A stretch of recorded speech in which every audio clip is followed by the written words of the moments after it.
ओम खड्गं चक्रगदे सुजाप परिघां शूलं मुशुण्डिं शिरा शंखं सन्ददधिं करैस्त्रिनयनां सर्वाङ्गभूषावृतां नीलास्मद्युतिमासपाददशकां सेवे महाकालिकां यामास्तौ स्वपिते हरौ कमलजो हन्तुं मधुं कैटभं सर्वमङ्गलमाङ्गल्ये शिवे सर्वार्थसाधिके शरण्ये त्र्यंबके गौरी नारायणी नमोस्तुते।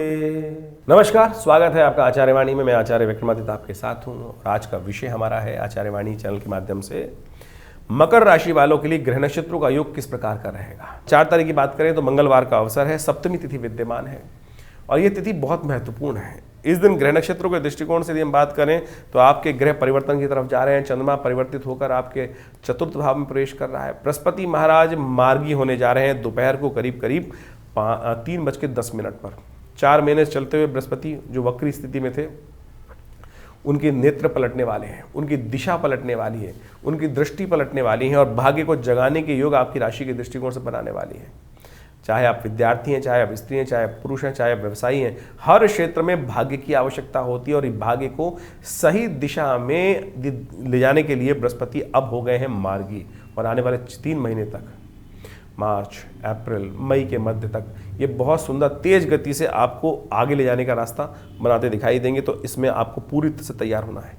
देख लीजिएगा दशाएं वशाएं कौन सी चल रही हैं, किस प्रकार के योग बन रहे हैं। कई बार क्या होता है गोचर में ग्रह बिल्कुल अच्छे हैं लेकिन अंतर कुंडली के अंदर दशाएं या बाकी सब स्थिति थोड़ी खराब होती है, तो उनको ठीक करने का रास्ता बना लीजिए क्योंकि ये फिर समय आने वाला नहीं है। आपकी राशि के दृष्टिकोण से हम बात करें क्योंकि शनि महाराज स्वग्रही होकर द्वितीय भाव में बैठे हैं, बृहस्पति बहुत सुंदर दिशा में भाग्य को जगाने के योग बना रहे हैं और फिर भी यदि आप निस्तेज होकर बैठे हैं तो फिर आपके कर्म का कहीं ना कहीं सदुपयोग आप नहीं कर पा रहे। कर्म प्रधान विश्व रचराखा, सही दिशा में काम, सही ज्ञान के साथ, सही दिशा के साथ, सही गुरु की प्रेरणा से यदि कार्य कर लें तो बहुत अच्छा हो सकता है। इस दिन भानु सप्तमी है, सूर्य का जन्म दिवस है।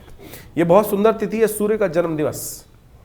लोगों को मालूम ही नहीं है कि हमारी संस्कृति में इतना सुंदर स्थिति है, हर चीज की उत्पत्ति का दिन बताया गया है जो कथा के अनुसार से है, ये कहीं कपोल कल्पित नहीं है।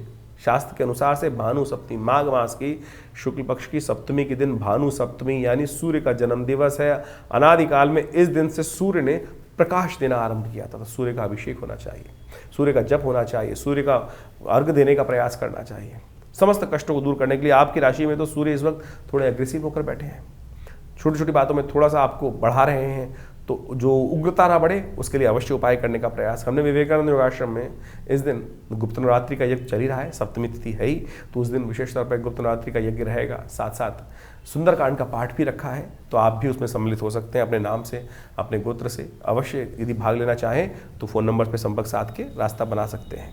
5 तारीख बुधवार का अवसर, अष्टमी तिथि विद्यमान है और ग्रह नक्षत्रों के दृष्टिकोण से ये योग आपकी राशि के अनुकाल से स्वास्थ्य का थोड़ा ध्यान रखने की जरूरत है।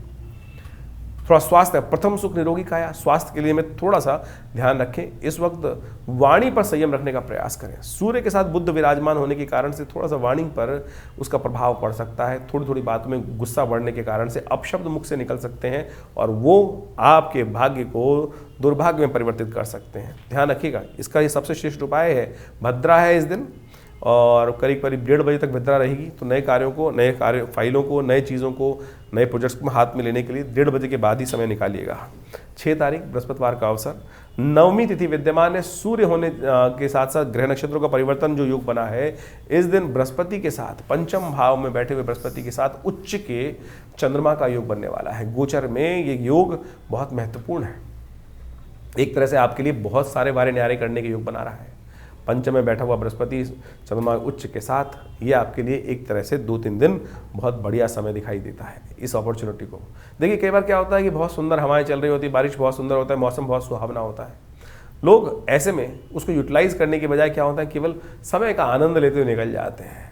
जब हवाएं ठीक हो, मौसम ठीक हो, पर्यावरण ठीक हो, वातावरण ठीक हो, तो क्या करना चाहिए, इसमें लाभ के योग। ज्योतिष यही दिखाता है कि अनुकूल है सब कुछ और ऐसे में जो कार्य करोगे सही दिशा में, तीर बिल्कुल निशाने पे लगेगा, तो ये वो योग बनता दिखाई दे रहा है। तो ऐसे में गुप्त नवरात्रि का योग भी चल रहा है, उस दिन पूर्णाहुति है। नवमी तिथि है गुप्त नवरात्रि की। हमने विवेकानंद योगाश्रम में इस शुभ तिथि पर एक विशाल यज्ञ रखा है, आप भी उसमें सम्मिलित हो सकते हैं। कम से कम जो पूरे 9 दिन नहीं बैठ पाए हैं तो 9वें दिन कम से कम पूर्णाहुति के यज्ञ में बैठ जाएं। फ़ोन नंबर स्क्रीन पर है, उनमें संपर्क साध सकते हैं। 7 तारीख शुक्रवार का अवसर, दशमी तिथि है और इस दिन बुद्ध महाराज भी परिवर्तन की तरफ अग्रसित होंगे। धनिष्ठा नक्षत्र, मंगल के नक्षत्र में प्रवेश कर थोड़ी शक्ति अर्जित जरूर कर लेंगे। ऐसे में बुद्ध की शक्ति को के कारण से देखिएगा इसके बाद से धीरे धीरे जैसे से सूर्य से के ग्रास से थोड़ा बाहर निकलते दिखाई देंगे बुद्ध, आपकी चीज़ों को समझने की शक्ति और बढ़िया तरह से एनहांस होने के योग बन सकते हैं। ऐसे में हरी चीज़ों का दान करें, वो आपके लिए अच्छा रहेगा। बुद्ध के मंत्र का जप करें, वाणी पर संयम बरतें। 8 तारीख शनिवार का अवसर, एकादशी तिथि है और ग्रह नक्षत्रों के दृष्टिकोण से परिवर्तन का योग चल रहा है जो वो थोड़ा सा आपके लिए भारी पड़ सकता है। स्वास्थ्य के मामले में विशेष तौर पर ध्यान रखने की ज़रूरत है। शत्रु पक्ष थोड़ा हावी होता दिखाई देगा आपकी राशि के दृष्टिकोण से इस वक्त। ऐसे में थोड़ा सा स्वास्थ्य के मामले में ध्यान रखें। एकादशी है, शनिवार के दिन पड़ रही है, तो भगवान विष्णु का स्तवन करें। विशेष तौर पर भगवान विष्णु को गंगा जल से स्नान कराकर, शालिग्राम जी को स्नान कराकर उनके चरणामृत ग्रहण करने का प्रयास करें। इस दिन जया एकादशी के दिन शास्त्र में पद्म पुराण के अंदर वर्णित है कि कई बार क्या होता है कि हम एंजाइटी डिसऑर्डर्स और बहुत सारी नेगेटिव एनर्जी हमारे मनोमस्तिष्क में जो है वो आ जाती हैं। यहाँ तक कहा गया है कि जो पिशाच जो हैं उनसे भी मुक्ति का रास्ता इस दिन बन सकता है। तो उस दिन विशेष तौर पर भगवान विष्णु का पुरुष सूक्त के द्वारा यज्ञ करें। अब जिनको ऐसी कोई नेगेटिव एनर्जी से बहुत ज़्यादा ग्रसित हैं उनको भगवान विष्णु के चरणामृत से स्नान कराएं, उनको चरणामृत ग्रहण कराएं।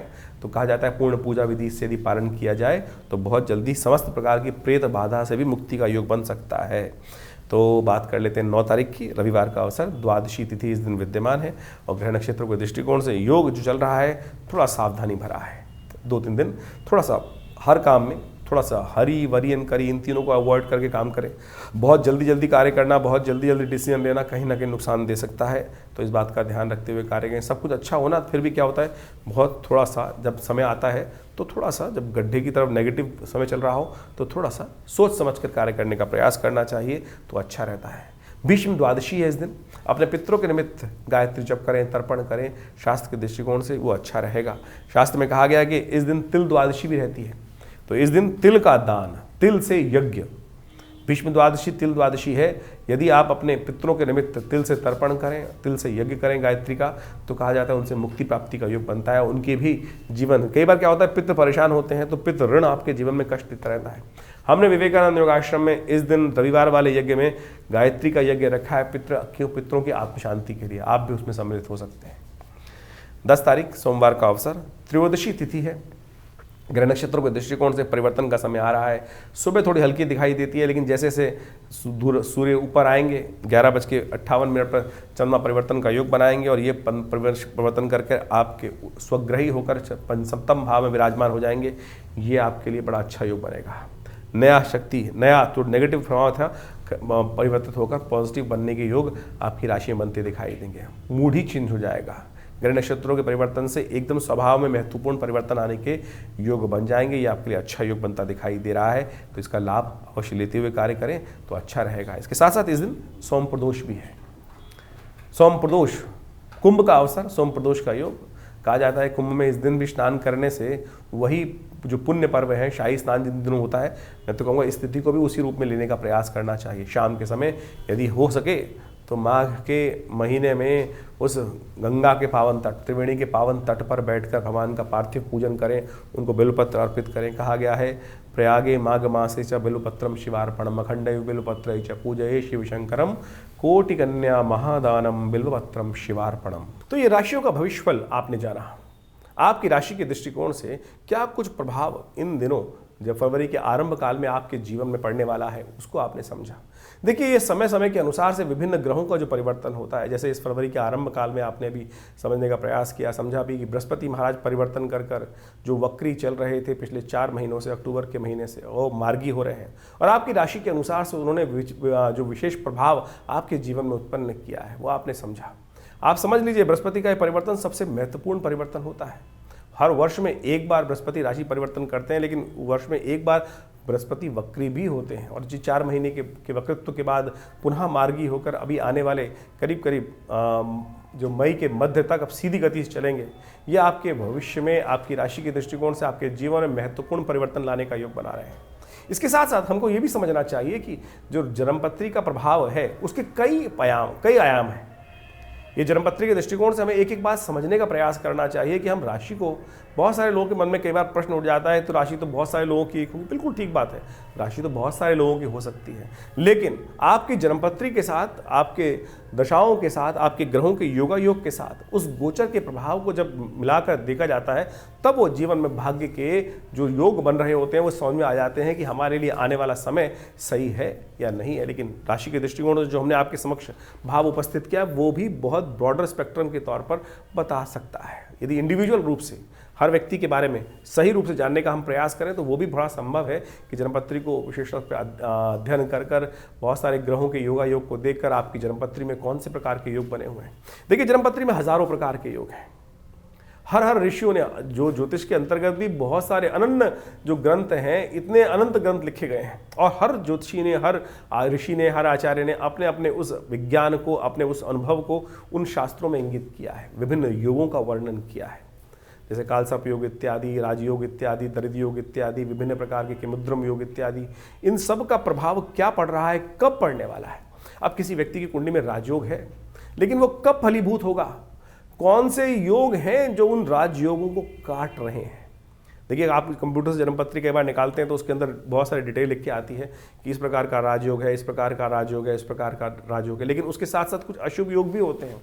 उन प्लस माइनस कर उन चीज़ों को अध्ययन करने की आवश्यकता है। फिर दशाएं कौन सी चल रही हैं, दशाओं के अंतर्गत जिसकी दशा चल रही है उससे वो दशेश जो है वो कहाँ बैठा है, किस प्रकार के योग बना रहा है। ऐसा नहीं है कि बृहस्पति, जो दशाएं तो 9 ग्रहों की दशाएं हैं वो कहीं ना कहीं घूम के आएंगी। बृहस्पति की 16 साल की, शनि की 19 साल की, शुक्र की 20 साल की, ये दशाएं तो घूम के वही हर व्यक्ति पर आ रही हैं, लेकिन उन ग्रहों की अवस्था क्या है आपकी जन्मपत्री में, उन सब चीज़ों को देखकर, उन विशेष तौर पर विज्ञान का अध्ययन कर उस समझ को, भविष्य को देखा जा सकता है कि क्या कुछ योग हमारे जीवन में बनने वाले हैं। हम लोग व्यवसाय कर लेते हैं बहुत सारे, क्या वो व्यवसाय हमारे लिए उपयुक्त है? हर व्यक्ति के लिए हर लाइन उपयुक्त नहीं होती है, इस बात को हमें समझना चाहिए। क्या होता था, जाना था हमको किसी और दिशा में जो सफलता मिलनी थी, लेकिन हम जा रहे हैं उल्टी दिशा में और फिर जीवन पर्यंत घूम घाम के अंत में भटकते हुए आते हैं सही दिशा में और जीवन निकल जाता है बहुत लंबा और फिर पता चलता है अरे पहले से ही इस दिशा में इस कार्य को कर लेते तो बहुत सुंदर हो जाता। ये विषय जन्मपत्री का है। बाल्यकाल में ही जब हम जन्मपत्री देखते हैं ज्योतिषीगण तो बच्चे को बताते हैं, माता पिता को बताते हैं कि इसको इस दिशा में डालना। गौतम बुद्ध की कथा आपने सुनी होगी। गौतम बुद्ध के संबंध में जब ज्योतिषी गणों ने उनकी जन्मपत्री को देखा तो बताया उनके पिता को कि ये बच्चा सन्यासी बन सकता है। पिता ने लाख प्रयास किया कि बच्चे को उस तरफ ना डाला जाए, बांध के रख दिया गया बिल्कुल। जो ऐसे किसी व्यक्ति को, साधु व्यक्ति को उनके जीवन में लाने का प्रयास ही नहीं किया गया, लेकिन फिर भी जब काल आया, समय आया, वो व्यक्ति बदल गया। तो इसी प्रकार से आपके जीवन में कौन से योग हैं, किस प्रकार से आपको लाभ प्राप्ति के योग बनने हैं, कब आपको सफलता प्राप्त करने के योग बनने हैं, वो यदि आप समझ लें आपकी जन्मपत्री के अनुसार से तो आप अपने जीवन में परिवर्तन का मार्ग बहुत जल्दी से प्राप्त कर सकते हैं, नहीं तो भटकते रहेंगे। देखिए, सुर दुर्लभ मानुष तन पावा, 84 लाख योनियों में भटकने के बाद एक मनुष्य जन्म को प्राप्त किया है। और फिर इसमें भी यदि अज्ञानता से कार्य करेंगे तो अज्ञानता से कार्य करने से क्या होगा कि वो जीवन में सफलता नहीं मिल पाएगी। अज्ञानता को दूर करें, ज्योतिष विज्ञान का विषय है। आज नासा भी, बाहर के विदेशी वैज्ञानिक भी हमारी उन काल गणनाओं को, ज्योतिष के पंचांग को सत्य मानते हैं। सोचे तो हमारी कई बार लोग भ्रांति उत्पन्न करने के लिए बहुत सारी बातें उत्पन्न कर देते हैं, मनोमस्तिष्क में डाल देते हैं, अरे कुछ नहीं होता है। बहुत कुछ होता है, हमने देखा प्रत्यक्ष भाव से। आज भी देखते हैं, नृत्यपति देखते हैं कि बहुत सारे लोग आते हैं और वो योगा योग जो है प्रत्यक्ष अकाट्य भाव से जीवन में घटित हो रहे होते हैं। तो इसको समझने की आवश्यकता है। सिद्धांत गलत नहीं है, जो सिद्धांत पे काम करने वाले लोग हैं, तथाकथित हैं, अज्ञानी हो सकते हैं, वो मेरे ज्ञान में फ़र्क हो सकता है, लेकिन विज्ञान बिल्कुल ठीक ठाक है, बढ़िया है। तो इस बात को सिद्धांतिक तौर पर समझते हुए हमें कार्य करने की आवश्यकता है। तो आप जन्मपत्री के संबंध में पूरी डिटेल, इस सब संबंध में आश्रम में जो कार्य होते हैं उनमें आप अच्छे से जुड़कर जान सकते हैं। अभी तो इन दिनों नवरात्र, गुप्त नवरात्रि के यज्ञ चल रहे हैं जो 6 तारीख तक चलेंगे। आप उनमें भी, उन नवरात्रों में भी भाग लेकर अपने जो ग्रह गणनाओं के अनुसार से उपाय करने का प्रयास करते हैं। देखिए, एक बात समझें, हम ग्रहों के उपाय करने की तरफ जाते हैं, उपाय बड़े टोटकों में फंस जाते हैं। उपाय तो परमात्मा का स्मरण ही है। हम रविवार को आश्रम पे बहुत बड़ा विशाल यज्ञ करते हैं, समय समय पर सुंदरकांड, अनेक प्रकार के भजन कथाओं का आयोजन होता ही रहता है। निवारण वही है। हम छोटे छोटे टोटकों में या कुछ नगों में फंस जाते हैं और उनको निवारण करने की तरफ जाते हैं। भारतीय संस्कृति में सबसे श्रेष्ठ कार्य कहा गया, यज्ञो वही श्रेष्ठतम कर्म। और हमारे आश्रम पे नित्य प्रति करीब करीब पिछले 60 सालों से नित्य प्रति 8 घंटे यज्ञ चलता ही है। और हर रविवार को उस आश्रम में होने वाले उन यज्ञों में आप स्वयं भाग ले सकते हैं और हमारी तरफ से कोई शुल्क नहीं लगता उन यज्ञ इत्यादि में भाग लेने के लिए। नवरात्र का यज्ञ रहेगा, उसमें भी आप स्वयं आके बैठें। और अभी शिवरात्रि का कार्यक्रम बहुत बड़ा आने वाला है और उन सब में भी विभिन्न प्रकार के कार्यक्रम समय समय पर रहेंगे। तो आश्रम के साथ जुड़कर आप बहुत सारे अपने प्रश्नों का निवारण भी कर सकते हैं। हाँ, आपको कोई प्रश्न करना है और आपको लग रहा है फ़ोन नहीं मिल रहा है तो चिंता ना करें, इन नंबर्स पर आप व्हाट्सअप भेज सकते हैं, अपने प्रश्न को लिख के भेज सकते हैं। बहुत सारे लोग भेज रहे हैं और उनको समय के अनुसार से अवश्य जवाब भी देने का प्रयास करते हैं। तो आप भी इन नंबर्स को नोट कर लीजिए, अपने प्रश्नों को इन व्हाट्सअप के माध्यम से भी भेज सकते हैं हमारे पास। हम अवश्य प्रयास करेंगे जल्दी से जल्दी आपके प्रश्नों का समाधान आप तक पहुँचाएँ।